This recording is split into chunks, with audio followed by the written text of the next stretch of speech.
I'm thinking so. Last year you printed off like a sheet or something to go with Yeah, it. these guys. Alrighty. Check on the YouTube audios. Check Facebook first. See what Facebook says. Going on. YouTube, we're good. And Facebook, we're good. So, welcome back to, I don't even know what episode it is, 8 maybe, of the renamed show. Something like that. Something like that. Decided to head back to the shed with Nate and talk about his turkey season success, talking about his fishing trip, talking about what else we got going on in life right now other than being busy. I know we're late tonight, but oh well. Yeah, that's some things you got to take care of. Yep, for sure, man. So yeah, so where do we start? We've got a lot of stuff to talk about tonight, and obviously, when folks comment in, we'll hit those too. Did you talk about your turkey last week? I did. Yep. Did? Yep. Give the Cliff Notes version about sitting there and talked about the strategy to hang in some of these spots until like we start calling it second shift at 9-10 o'clock window, and those birds came in completely quiet. Yeah, like they were just coming in to see who was hanging out, maybe dust themselves, or yeah, they weren't called in. Nope, no, we hadn't made a call in like 2 hours. Yeah, we called them in from the next county. Cartel calls. Yeah, cartel calls. Call them in from the county over. Yeah. Yeah, so now I talked about that, and then right before you left for your fishing trip, getting to be quite the turkey scouter and the hunter, man.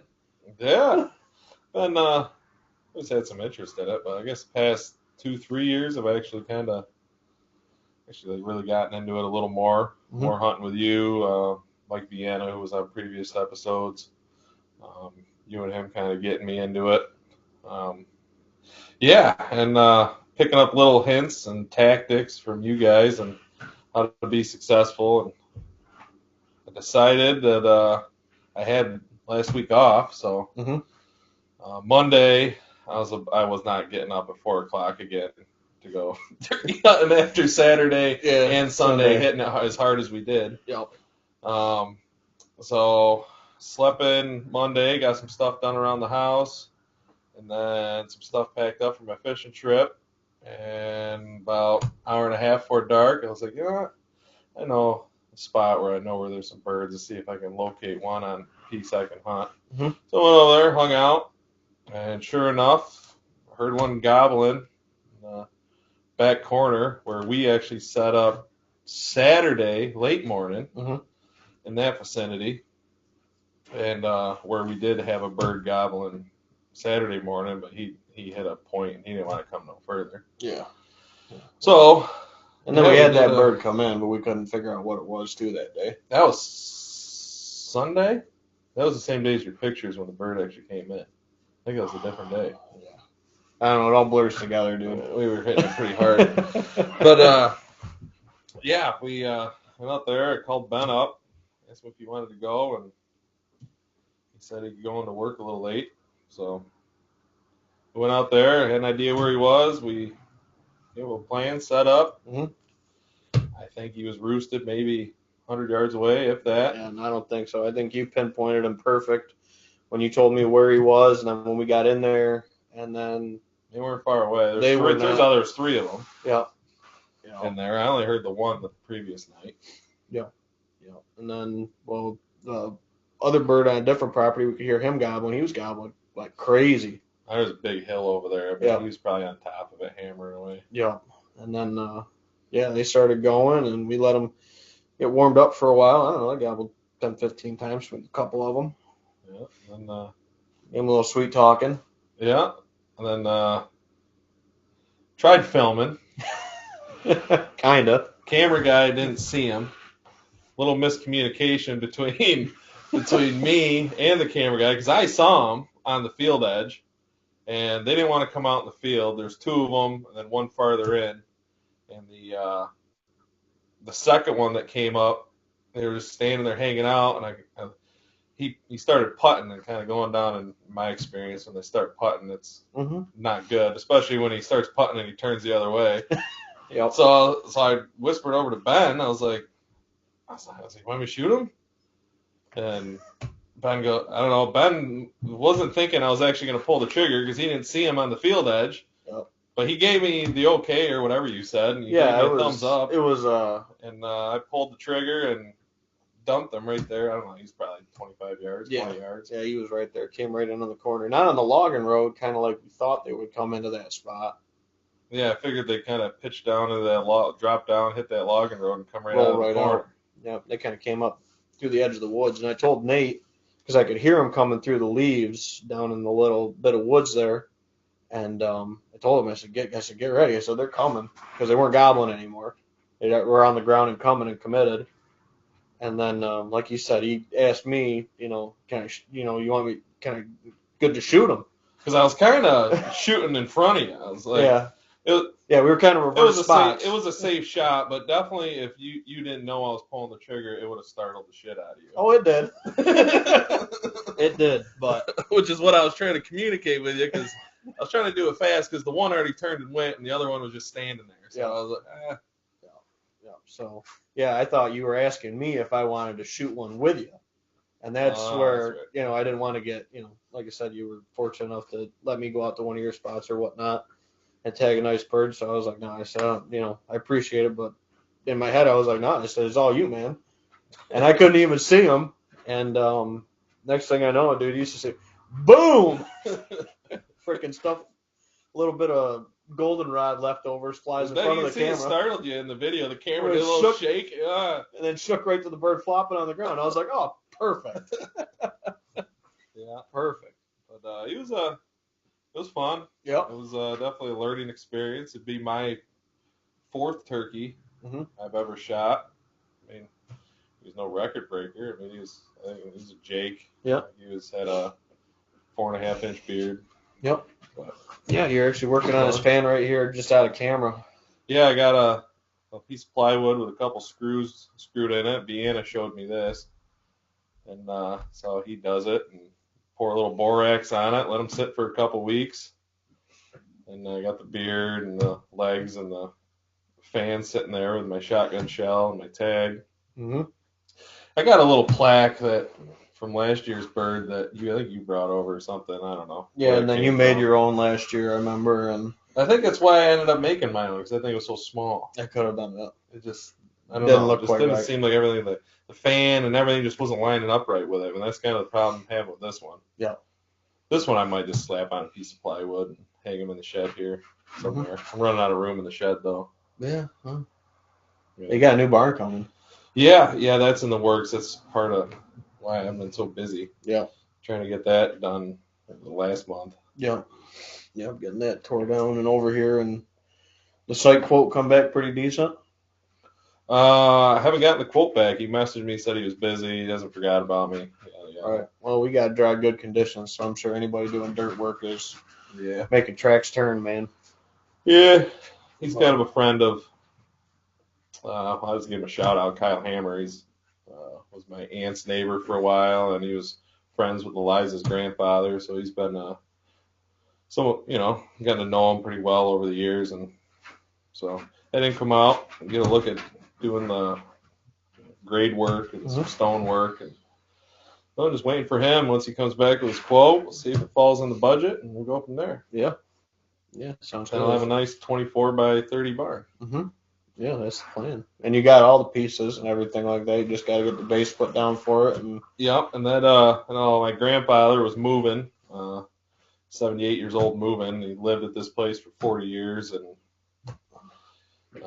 some things happened, and he had to move. So him with I guess not being so stable anymore and everything, and decided looked at some different things, some rental properties.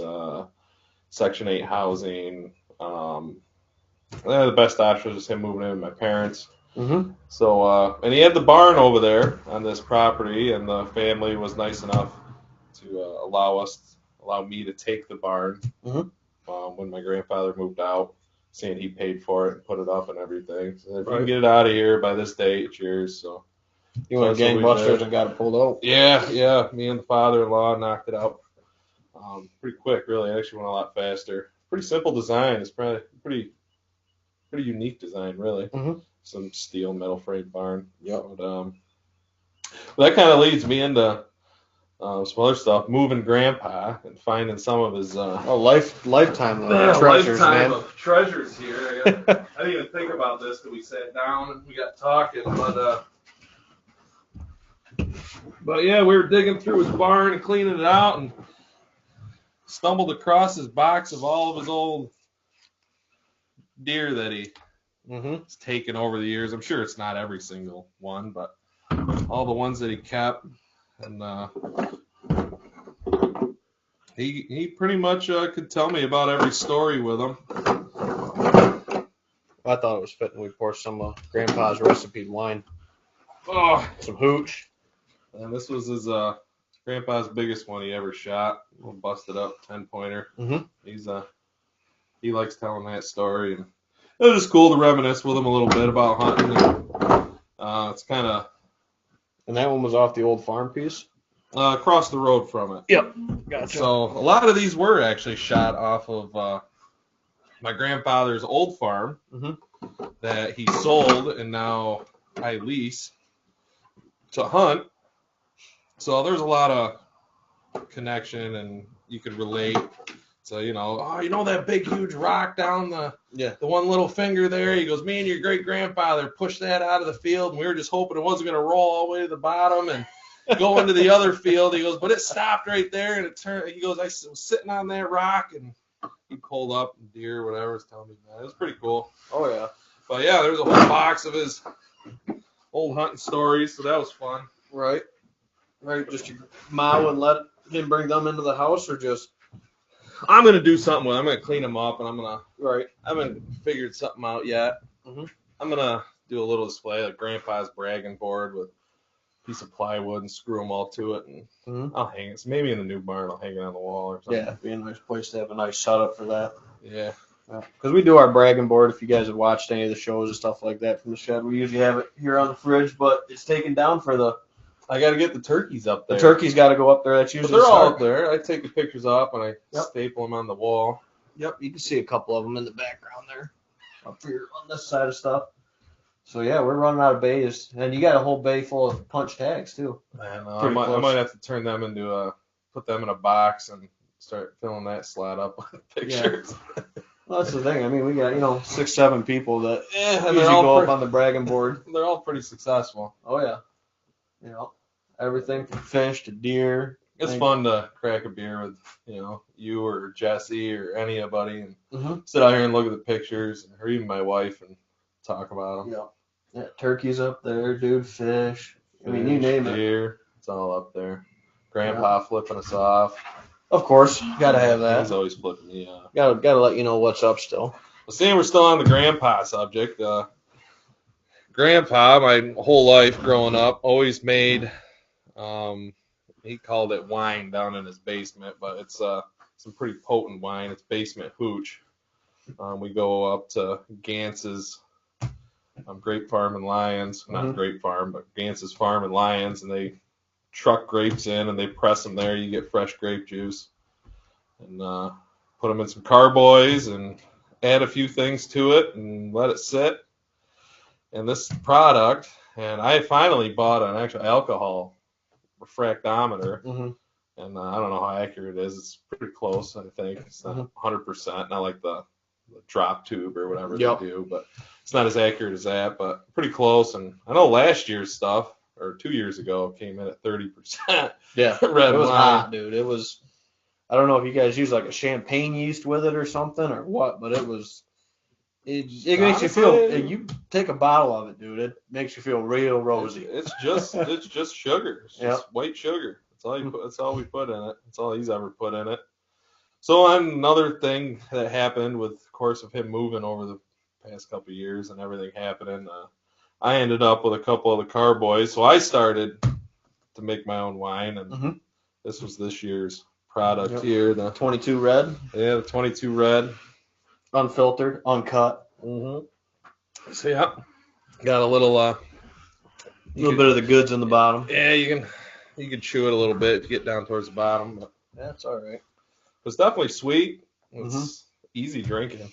Yeah, I actually got one of those float bobs because got stuff in a couple barrels at the house. Oh yeah. Some of that whiskey that I'm aging up, and I'm curious to see what it comes out at if the proof actually goes up. Because as it evaporates and whatever, sometimes your proof will go up or down depending on your conditions and stuff. So I actually got one. So have to throw the hooch in the plumb bob. See what it does. Yeah. So now I got the hooch I did and Grandpa's hooch in my basement. I got Jesus. And man, there's people still that come up to you at the bar and ask if your granddad's still making. Oh yeah, yeah, he does. Yeah, some of the local guys have been around a while though. Had it. Had a good time. So no, I think I got like 2 bottles you gave me. They're downstairs at the bar. We did cider too, but I gotta say my grandfather's cider this year turned out good. Mine's on the really bitter side. Yeah, different. I don't know. Different conditions, maybe different basements. Yeah. Well, yeah, man. But, yeah, I guess that's a little bit about what's going on. What's going on with me and moving Grandpa the past month and chasing turkeys when we have a little bit of time. Yeah, I took a nice week off, chased turkeys, and we were fortunate enough for you to tag one and for me to tag one there, get into the week, and then headed up to Black Lake on Wednesday morning. And I was there fishing till Sunday. Came back Sunday morning. Had a great time. There's a couple of the guys that have been on in previous episodes, Connor and who else? My dad. Flaps made appearances. Some friends and family. Just a bunch of guys go up. We eat and drink too much and do a bunch of fishing.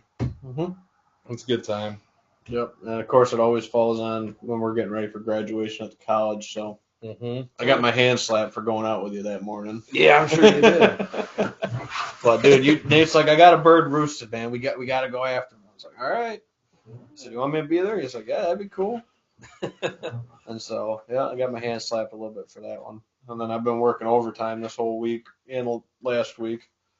So today was the only day I didn't work overtime, but I went and cut the mowing job that me and Nate used to cut last year for some folks in Clyde. And they bought a brand new mower. I bet you it probably cuts the mowing time down. It does, but you still, you know how it is with the trimming and other stuff. There's a lot of stuff. There's a couple houses on the property. Such a steep hill.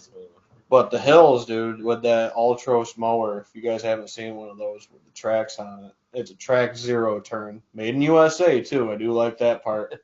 And that thing is a beast. Mowing stuff that people shouldn't have any business mowing. These are some steep hills over there. I mean, we had to mow them with a tow behind in a 4-wheeler last year. And I don't even know if you could get a tractor up them. It'd be real sketchy on tractor. No, you definitely ain't mowing them sideways like I mow them. No. With that Ultros, dude. That's a workhorse. It's just got to be able to sit low to the ground and it's the center of gravity so low, everything's just so right there, dude. And what's cool about it is the track, I kind of want to say articulates, but it'll, like, when you're going like up or like on the side, what it'll do is it'll roll on the rollers in that track and change your center of gravity to keep you lower too. So it'll use different rollers in the track, and what that does, dude, is let you. Dude, I'm mowing stuff that's like this steep. I don't know how you guys would see it. This steep. I don't know. Whatever. It's stuff that you shouldn't be mowing.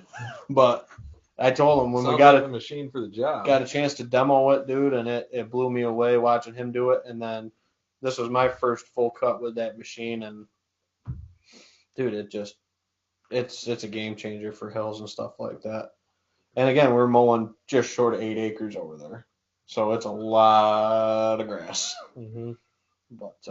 But yeah, like stuff that we used to have to push mow because we couldn't even do the 4-wheeler going up or down it with the pull behind. And push mowing that one hill was a hard. And the one dump's right on the road, so you got to kind of watch or listen, as you're just coasting down the hill and praying that it's not too wet and your brakes are going to work and the mower don't come unhooked. I came down that hill one time last year and I hit the bottom of it 'cause it's got like a little ditch that wore in from the runoff Mm-hmm. and bounced the hood right off of my riding lawnmower. And Oh, boom! boom. The hood goes flying up into the road and holy shit. But no, I mow that whole side hill face that we used to push mow sideways. That's the way And to it do just does it, dude. Go right to the end, go up the hill, let gravity bring you down a little bit, engage the track, and just roll right out of it, make your next pass. No wasted passes with the pull behind. I mean, they definitely cut some time off today, but I mean, still 8 acres. Still takes time. Yeah, they're pretty gnarly looking machines. Yep. So price tag's a little bit up there, but I mean, for the safest option to mow something like that, dude, it's a must. Mm-hmm. But had a comment come in from Brandon. He was a client of mine. I was on his property, probably 8 years ago now. I went to Brandon's piece. He says it's been a great turkey season, lots of birds around. I mean, it's spotty up here. I mean, I know he's south of us. He's getting closer to the PA area, but in New York still. And I know I've been seeing his pictures. I mean, he's got birds. Friends of his have got birds. His wife or girlfriend, fiance, whatever she is. I'm sorry if I can't remember right. Again, 8 years ago. They're still together, so. Yeah. But yeah, she's got birds. I think his mom's tagged a bird. A lot of birds. And it's a nice piece. Beautiful hardwoods mixed with fields. I mean, just a slamming piece. So yeah, that's awesome. But yeah, no, I know a lot of places, dude. It's hit or miss now. So Yeah, I'd say it's definitely spotty around here. it's definitely more One looking. day you'll have birds, the next day you won't. Well, it's like, I don't know. Yeah, and then like I went out actually the Tuesday because I'd already taken the day off or whatever to hunt with you Tuesday. I went over to the farm and got into some birds, and then I turned around. I didn't call any in. I could hear them off in the distance. Never got any of them commit. Then I went out this past weekend and I called in 3 jakes, and I hadn't even been seeing any jakes like in the block out around in the fields, and all of a sudden I'm making a move to call to one of the spots on the farm that's a good listening spot because you can hear a long ways, dude. And as soon as I hit that second cluck on the call, they gobbled and they were within about 80 yards of me. I was like, oh, all right. And then it came in, one Jake put on a show, and I think there was 2 Jakes and a Tom, but the Tom was hanging in the back kind of behind me. And then they moved off. I can see him out of the corner of my eye. They moved off. I'm pretty sure the one was a Tom. And then the other Jake was just standing there strutting his stuff in the sunlight and the hardwoods. And I was like, man, that's pretty freaking cool. And I figured the other birds would maybe come back, and they just never did. But that's it, dude. I mean, other than that, those were the only birds and gobbling I heard this past weekend. Didn't see any birds around, didn't hear any birds. And I hunted, 5 o'clock in the woods, listening or set up till noon both days. And nothing. Nothing. Other than those Jakes. Youth weekend and then opening week is the best. Mm-hmm. After that, it starts getting a little tougher. Yeah, and it's hit them when they're in the right mood, dude. And sometimes you just can't guess that mood. And, some mornings you might get out there and it might be slamming, hammering. I mean, Tuesday, it seemed like with your birds. We got to get up on that hill one more time. There's birds there. Gotta be. There's birds there. Gotta be. I'm going to get up on my lease one more time before. Take Lizo out. Should get Lizo a bird. Yeah, she was talking about it. Mm-hmm. Just going to line it up. Someone to show up at our house that early and watch Ellen. I'm sure I could get my mom to do it. But I'll drag my wife over here and drop her off. He always asks. I'll pick you up and drop my wife off. We always ask quite a bit of our parents. They're more than willing to help us out. And, of course, they love being around Owen, but 4 o'clock's pretty early. Sometimes I feel like I might abuse it a little bit. Well, 4 o'clock might be abusing it. Yeah, 4 o'clock's a bit early. But no, it's all good. But yeah, other than that, just getting ready for graduation at the college. So I've been working some overtime there. I usually take the month off for consulting and stuff like that for May. And once in a while I'll do something local, like Wayne or Ontario County, but I want to chase birds. And then this weekend is the Upper Genesee's Arrow Fest down there in Wellsville on Saturday. So I'll be going down to that. Our Heritage Leagues started up. Heritage Leagues have started up. I'm Gotta get feeling out good. there. I think next week I'll be shooting it. I'm getting up to shooting 15 arrows now, 10 or 15. It feels good. My arm feels good. So Should be all right with the 20 targets, and then you get a good 5-minute break in between each shot, if not longer. Yeah. So. Yeah, and I've been kind of, again, I'll probably shoot, in the next day or two, try to get up to that, 20 arrow, thing and see how it feels. I guess it's kind of like a pitcher getting a rehab after an injury. You just kind of work your pitch count up and work your shot count up and get it back where it's feeling good. But I'm tempted to turn the bow up, dude, but I think I'll shoot through the summer, get into August, and then dial it up. Dial it up a little bit. Yeah. I got to talk to Mike. Peep sight. Yeah. It's turning hard on me. Twisting hard on you? Yeah. Got to put it in the press and give it a half a twist out or something. Yeah. Mike will know what to do. Always does. Yeah. But no, other than that, and then everybody's starting to ask me about it. Mike's been getting on my case because I'm going to be putting some seed at his shop this year, but I'll be selling seed again. I just got my order placed to get the seed in, everything like that.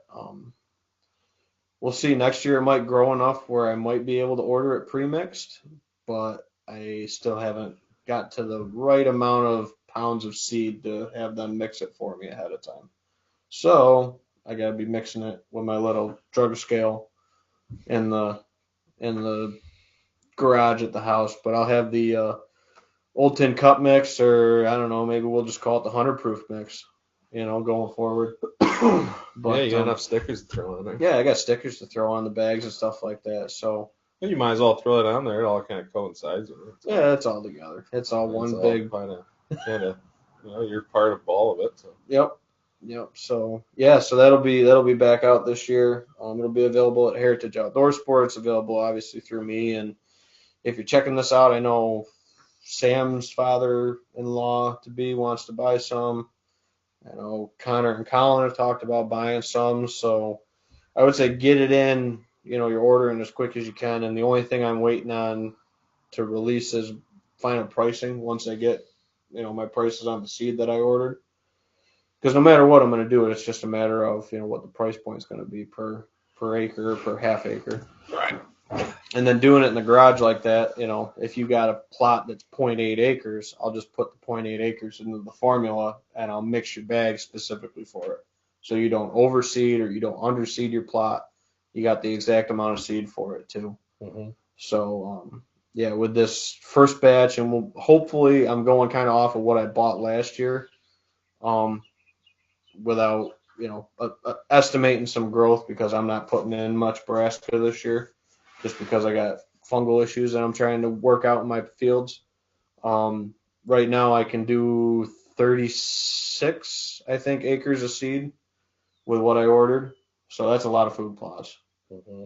So 36 acres, a lot of food. So we'll see how much how much it's growing, and if I got a couple of varieties I have to overbuy for, so maybe I'll be able to just buy smaller quantities of other stuff going forward if I need to come up with some more, or if it flies off the shelf here. But that'll be available by June 1st is what they told me. So I'll be able to start filling orders and getting bags at Heritage and getting bags in stock and stuff like that. For this season. So, and anybody want to know what's in the mix, I got my handy dandy cheat sheet when I was calculating what I needed to buy for seed. It's going to have crimson clover in it, purple top turnip, jackpot turnip, eco-till radish, and vivint turnip is what's going to be in there. And then it's broke down with different percentages and stuff like that. And yeah, that'll be available for purchase. The only thing that's going to change is probably the lot numbers. Germination rate and all that probably won't change, but all that good information will be on your little hand-printed label. Mm-hmm. Yep. Date it was bagged on, the with weight with a 100 proof sticker. With a 100 proof sticker of stamp of approval. And it'll tell you how many pounds are in the bag, what size of the bag, acreage it is, all that good stuff. It'll be right on your label or whatever. Bo says what's in the mix. So yeah, it's a standard Dixie Crimson Clover.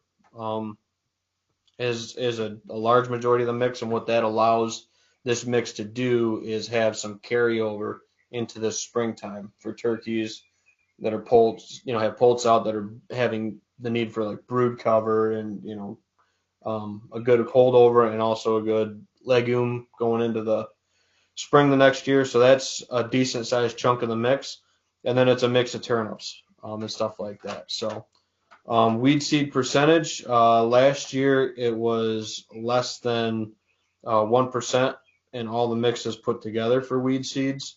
Um, it's pretty decent seed coming out of Seedway.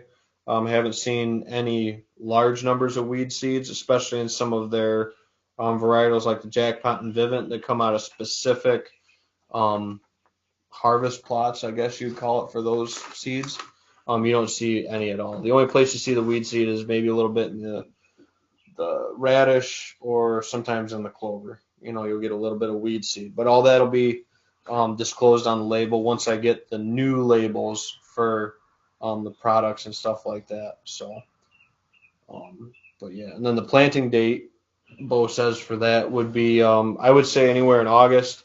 You can plant it. You'll have that on your label though. Yeah.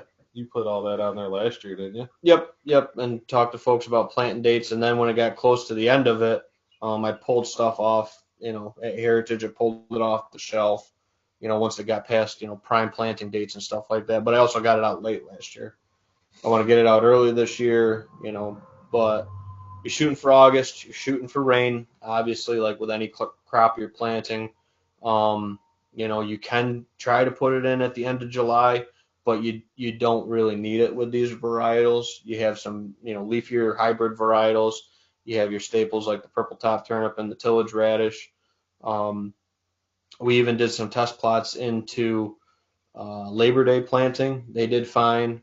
Um, the one thing is we did a little bit of testing with late planting into super sandy, gravelly soil, and that wasn't very successful. So, but that was also broadcasted into soybeans, so that was full canopy cover too. So I had some leftover seed, and I wanted to try it in a test plot. And like I said, I'm always full disclosing honest. It's it's an old gravel pit is what they planted into. So. And it was full shade canopy, and we planted second week of September. So it came up a little bit, but you're not getting any height at that point. I don't know if they had any crimson come up this year or not. I haven't been over there to check it out, but the rest of the stuff I'll be putting up some pictures and videos. The crimson came on strong, and that's the whole idea of having that crimson mixed into that mix. Also, it gives you a nice white seed that's coated indicator in that, so you can see when you're spreading it. Because the purple top turnip and the rest of the other stuff is all like a black or dark brown. You can't see it on the soil. Mm-hmm. So that white on that crimson gives it a nice little pop, so you can see it when you're spreading that seed to make sure it's nice and uniform. So, yeah, that's the thing with the planting dates is August. With the rain is what I always say. Right before, get it out there right before rain. Mm-hmm. Yep, if you can get it fitted. Good success with, full tillage applications and with no-till applications.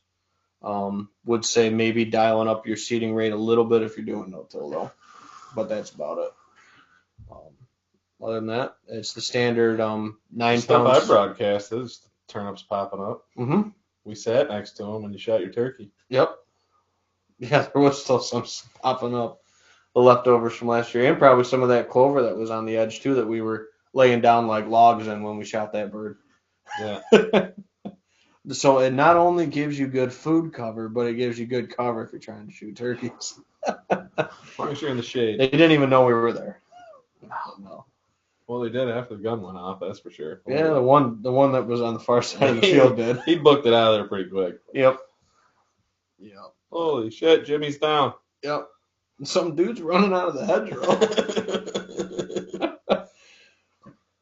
But yeah, so no, it's all good, man. And like I said, I'm looking forward to changing some gears this year. We got a lot of cover crop stuff going in. Just trying to get away from the turnips for a couple years.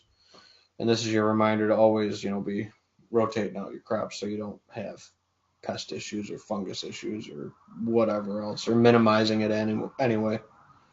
But, well, I think I need a bourbon.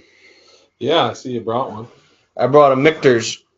So this is going to be, I think this week. It'll be on the Fresh Crack episode on the YouTube channel. Or it was last week. I can't remember. I'd have to check. Sorry, I don't. My head's going a million different places. But actually, this wasn't one that I really liked, so I wanted to bring it over and see. Now it's been open for a little bit, see if it got any better. So, quiet on the set. What did Keith say? Keith hated it. Keith didn't like Michter's. No, and I said I kind of got like a circus peanut flavor. Oh, that's the one. This is the circus peanut one. Oh, that's one we were talking about when Mike was on. Yeah, exactly. Yep. So. Good pop. Nice pop. Want a little? Yeah. Try a little circus peanut. Maybe we'll 50-50 it with hooch. Maybe that's the. It's got a little hooch remnants in there. Might flavor it up. But I know a lot of folks like Michter's. I don't know. It's an Irish thing? Irish whiskey? Nope. It's Kentucky bourbon whiskey. This is the small batch one. In Louisville. Good old Michter's. But yeah, I don't know. It's one of those things where we got a bunch of the Fresh Crack videos filmed up, so they're dropping over the next few weeks, so they drop every Friday at noon. So whatever happened with the infinity bottle thing? We just stop that? So I don't know what happened, but the infinity bottle spoiled. Oh, on the guy? Oh, the one that Mark The one got? we gave away? Yeah, Mark. It spoiled? No, that one was good. But when I tried to remake it, it went bad. It went bad. Or I thought we were doing another. The one, yeah. So yes. So the one that I copied, I still have. Did you get a hold of Marcus? Yeah. No. Oops. So no, with the so from the first batch Infinities, both those were good. The one Mark ended up with and the one I ended up with were both good. It was when we started that second batch of Infinities that it got like a white film in it and sediment in it and shit. Dude, it was weird. I had to dump it. Something in the bottle. I don't know if it was something in the bottle. I didn't wash it out good enough. I would assume alcohol killed it, but like I said, I got looking at it and I'm like, that looks like not right. So I dumped it. But we should start another one. Did Jake touch it? I don't know if Jake touched it. He might have. Just picking at you, Jake. If he's watching, he might be working tonight. I don't know. Jesse Festa tuning in. Fista. Longtime friend and guest. Fista says, "What's up, blood?" What's up, blood? Hey, I haven't talked to him in a while. He's going a little ghetto on us there. Yeah, I see him and Clark have been out enjoying the nice weather. Oh, yeah. Looks like the kid's going to be walking. Yeah. Clark's getting big. Yeah. Him and Clark stopped by a couple weeks ago. We had a little play date. There you go. And, yeah. Clark's getting big. Jesse's got him out fishing. As you should. As he should. Mm-hmm. Yeah. But so Jesse, what you been up to, man? Just working and dad life, or? Yeah, I haven't seen any turkey pictures. Nah, he's mad about turkeys. Oh. He said these people overrunning his spots. He's fishing. Fishing? Yeah, he ain't dealing with it, he said. Getting after the mud chickens or whatever he calls them. Yeah, mud chickens, bass. Mm-hmm. Well, he tried getting me to go fishing last week, but I was already up at Black Lake. Right. But yeah, I think Jesse's due to come back on for another show. Yeah, to hit him up. Yep. Actually I got a bourbon the other day, and the name of it is Good. Well, we're allowed one swear word on a show, so it's called Good Fucking Bourbon is the name of it. So, and the joke with Jesse is when he came on, he's like, I want the good stuff. So, we ought to just bring on the good fucking bourbon. The good fucking bourbon. I got a turkey. Oh, yeah, Jesse's story. Holy shit. Oh. Jesse, you want me to tell that story, or you want to wait for when you're on? Yeah, I mean that's a heck of a story with the Ah, turkey on Cayuga. I'll just tell it. Well, yeah, Jesse was frustrated with his turkey season, so he's gonna go out fishing. He's gonna go jigging mud chickens, and he's out there and he sees something floating in the lake. So he goes over there and he nets the thing, and it was a turkey, like half a turkey. It was the turkey skin. It didn't have the fan. It didn't have the legs. It was a turkey skin. It still had the beard and the head. And it was breasted out, right? And yeah, it looked like it was breasted out. I think it had an 11-inch beard on it. Mm-hmm. So I don't know. He netted it in the middle of the lake. Somebody's shooting birds and dumping them in the lake.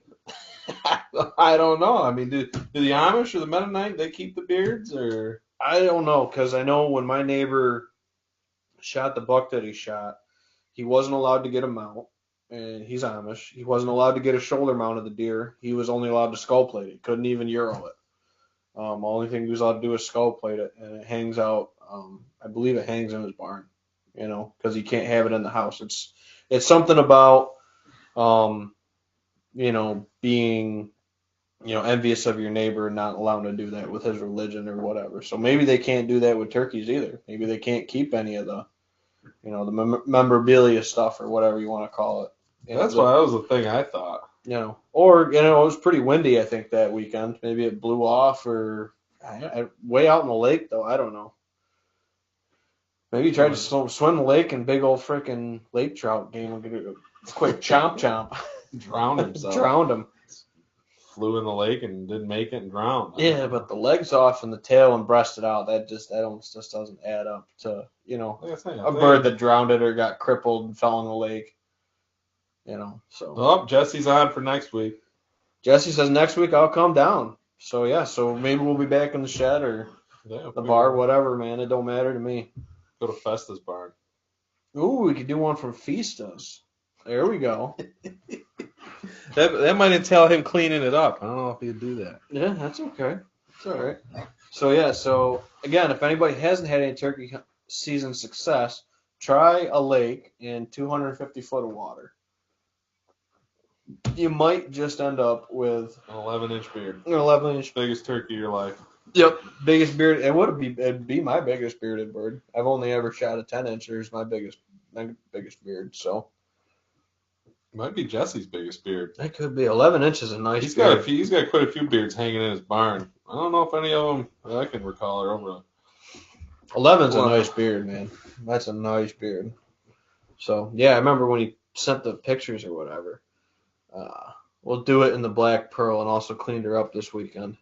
Is that his boat? We can do the podcast from his boat. There we go. You got Wi-Fi out there? Because we need internet connection. Yeah, we could bounce a signal off my phone and try it. I don't know if it would hold enough. We'll try it. Trying to hotspot. Do a little experimenting. See what we can do. Do an episode from the Black Pearl. From the Pearl. On the Pearl. With Jesse. That'd be a good one. Hell yeah. Oh yeah. So what do you think of the circus peanut?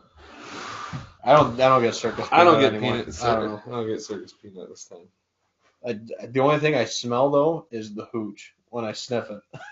Yeah. From the remnants in the glass. Not bad. I don't think I'd go out and buy it. No, I think there's much better bottles out there for $55. So it's all right. I mean, it's not bad. And it's almost just too pricey to put Coke in it, but that might be the way that bottle leans. Little mixer. Little mixers. Poolside. Yeah. Coke and whiskey. Yep. But no, Jesse says no Wi-Fi out there. Might work. We'll figure it out. Yeah, we'll figure it out. Worst comes to worst, we'll just have a few beers. Yep. Just prop my phone up. Yeah. Just do it off the phone. Yeah, might as well. Could just do it that way too. I mean, it is nice with the bullhorn. You do it across both things. But if I just drop it on the Facebook, most of our feed's Facebook anyway. Yeah, most of the viewers and everything like that in the comments coming on the Facebook side of things. But just to be fair, just because you said that, I'll check out everything over on the bullhorn. We are nothing going on in the bullhorn, and YouTube's pretty pretty quiet tonight too. But again, I mean, you could still be doing stuff outside right now, dude. And it's 10 to 9. Yeah. It's tough. Off season's tough. I mean, obviously this gets dialed up more. Turkey season, beginning of turkey season, we got some good bumps, but like last week was a little Deer light. season. Deer season's big, Yes, we get a little more action then. Yeah, so maybe we need to get some, some fishing talk on and advertise the fishing talk. Jesse's the man. He's Get the second, Fish third master. quarter fish master stuff going Fish on. master. But, He might give us a few tips. I don't think he'd give us all his secrets, but well, you can't give away every secret. But no, so we got getting in the second and third quarter of the year or whatever. That turns into fishing time, man, because it's going into that summer. So I know you went up to Black Lake. I know you guys got into a few. yeah, a lot of pike, largemouth. Connor, he's always jigging for them walleyes. He got about a walleye a day. One pretty nice one that we brought back, cleaned up, fried up one night. Bunch of catfish he caught. Him and Sam, Jigging Sam's for buddy him? Justin. No, they switched over, I believe, to like a bullhead rig. Mhm. In the same hole Connor was trying to get some walleye out of, and they ended up catching. They caught like an 8-pound catfish. I would have brought that back and freaking fried that up. We did Oh, okay. that and about Okay. 2 to 3 pound catfish along with the walleye. There you go. So they had a pretty good day there. All channel cats with that fork tail. Yeah, something that could be. Yeah, I think probably channel cats. Probably channel cats. Yeah. Smallmouth. We did get into some smallmouth around the rocks. Bow. Weren't really specifically targeting bass, but I guess when you're fishing I was mainly fishing for pike just because I like catching them. Yeah. They're fun to catch. Any bowfin up there this trip? We didn't catch any bowfin. I know we caught a few last time I was up there with you guys. Caleb caught a really nice one. There's a lot of bowfin up there. Mm-hmm. Actually, the guy camp we stayed at, as we were checking out and leaving, he asked if we got any bowfin, and we said no, and he was pretty surprised. Yeah, because this time He's usually running them spinners and stuff or pike through the weeds. He's usually you pick one or two of them up. Yeah, and this time of the year, if you ever catch any of the males, they are absolutely like gorgeous, dude. Like most colorful fish you've ever seen. When they got their quote breeding colors on, They turn like lime green. they're like lime green and orange and yellows, and dude, they're so pretty. They got a little dot on their back. Yep. Tail. Yeah, I remember when I first caught one. and they fight really good too. Oh, they're strong fish. They're dinosaurs. Those things are like prehistoric. Yep, and they're not snakehead. They might look like snakehead. Well, that's the thing. When I first caught one years back, I Mhm. was trying to figure it out, and then come to find out they were bowfin, or they call them dogfish up there. Some people, call them dogfish. But no, I mean, we've caught a few in the spring. Usually on Seneca River, Cayuga Lake, they got a pretty healthy population of them too. But Saw a bunch of gar spawning up on the rocks. That was pretty cool. Yep. And actually, saw my buddy Brandon this past weekend. Not under great circumstances, but I was able to talk to him and catch up with him. And I think we're gonna take a trip up to Redfield, and this time make sure we got plenty of gas and plenty of batteries, so we don't just run the boat back like we did like 10 years ago. That wasn't fun. But we get into the Rockies up there, dude, in the smallmouth, like crazy. So thinking a mid-June trip right around opening day like we usually go, and get into them up there and camp out for a night or two. And turkey season will be over. I'll be done chasing birds, so I'll be ready to hang out by the water and wet a line, dude. So yeah, but no, we talked about doing that, and like I said, I wanted to go with you guys this weekend. It's just like I said, I think my boss would have been pretty pissed more than he was if I'd have been like, "Hey, I'm taking off." After all your medical time, of course they can't hold that against you, but No. It's still it's your supervisor. Yep. He's still trying to manage things. Yep. And again, it's still like I said, graduation Saturday, and it's still only 4 of us, getting campus ready. Right. I mean, we did 130 flats of flowers, and we do a lot to get ready for graduation. Like I said, it's just the four of us. So, and we got to keep everything mowed on top of doing all the mulching and edging and everything else. So, and we're lining soccer fields in the middle of all of it because athletics can't take a damn hint and just be like, yeah, you guys, you're busy. Don't worry about it till after graduation. No, no, they need actually 3 more lacrosse fields by June 1st. So, yeah, Working on that, huh? no, Oh, I'm not. I don't plan on it.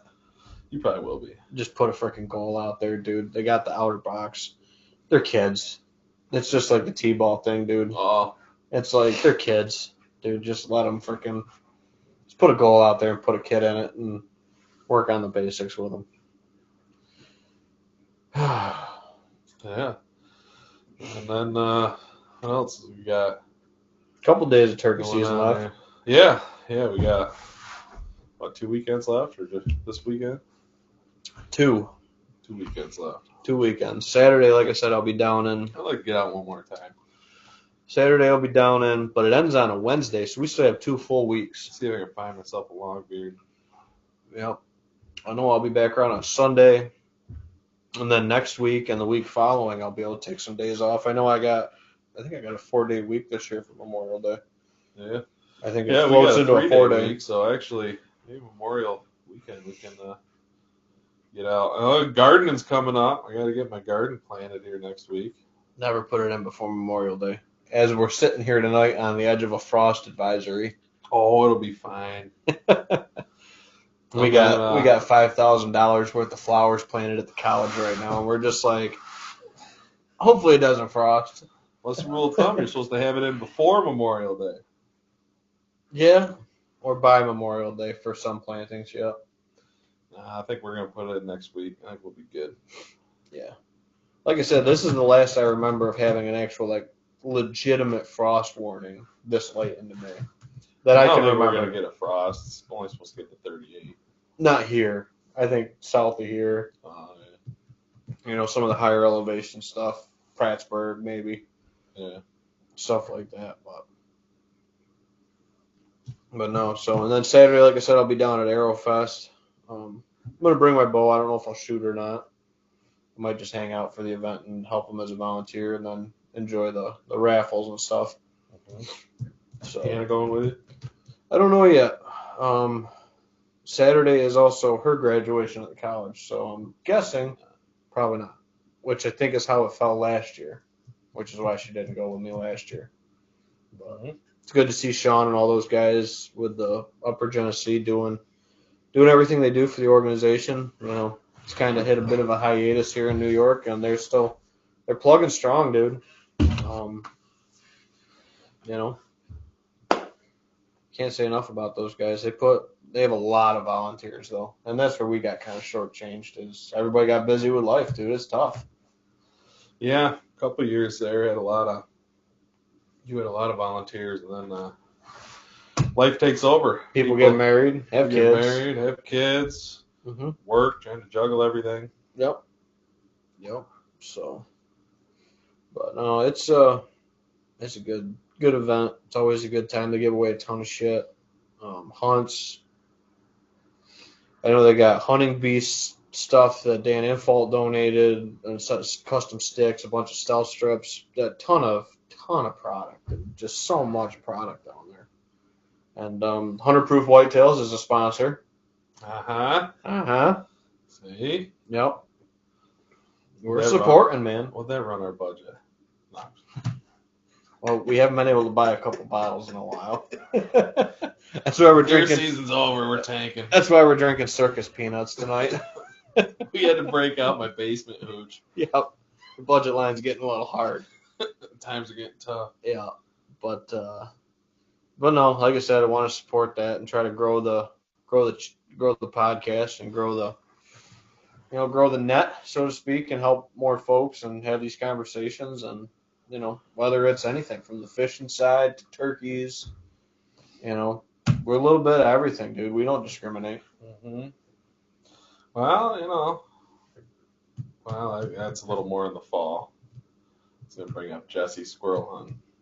Hey man, I've been known to squirrel hunt, and that's the thing. Jesse's legendary though. I know he is. Legendary squirrel hunt.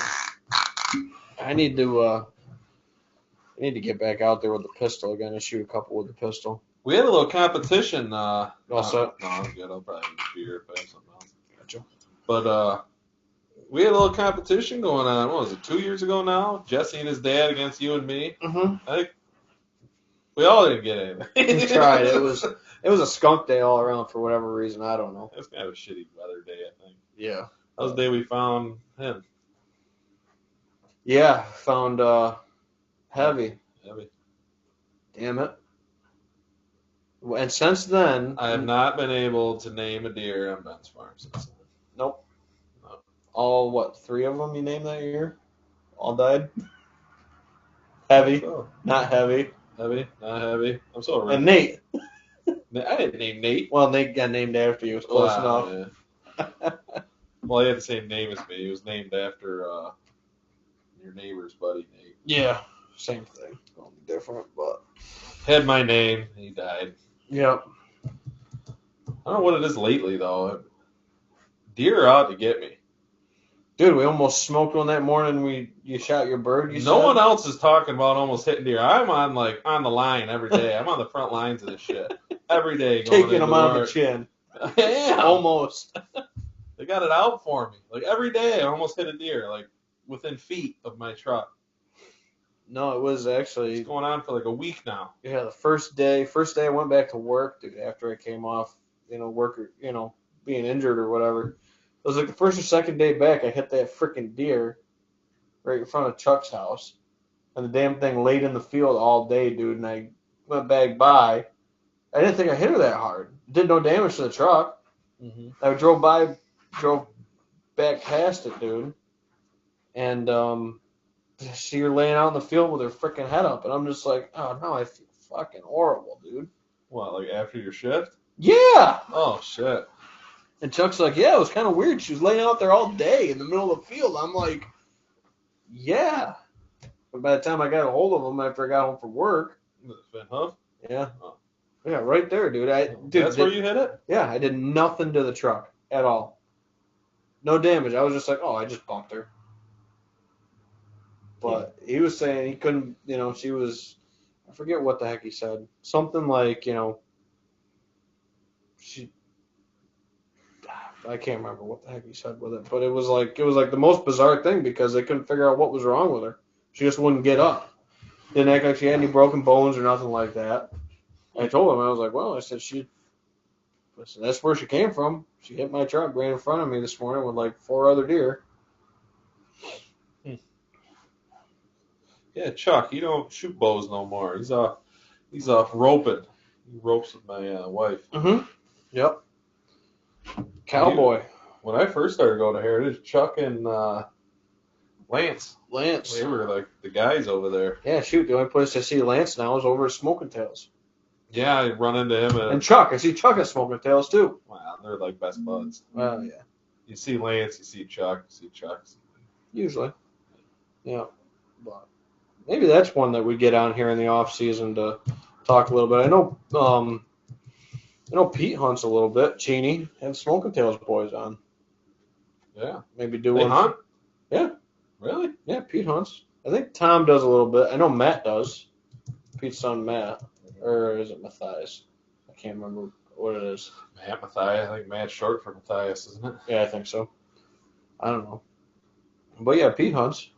Didn't know that. Yep. So maybe have them on, talk a little bit. Maybe we'll, since our bourbon budget is shot, maybe they'll bring a little bit of something over for us. Yeah.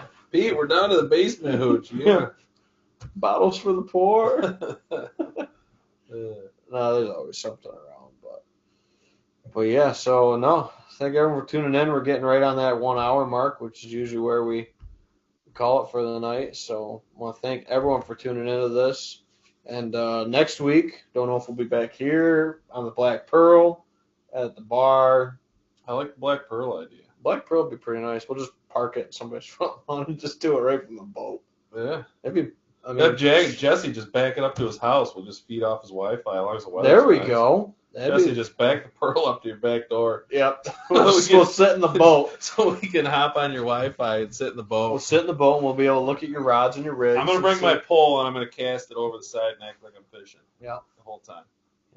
Just edit it, put a green screen behind us. We'll get the cooler filled with ice, with beer in it, like we're actually fishing. Yep. You got to do it right, Jesse. We're going to do it right. There you go. Set the stage. But yeah, so or we actually do it from the Pearl on the lake from your phone. We could do that too. Actually fishing. That'd be sweet. Reeling in a mud chicken on the podcast. Live. Reeling in mud chickens. Ooh. I like that idea. Jesse, you got to take us fishing next do some fishing Wednesday. Fishing. If he's still listening. Probably not.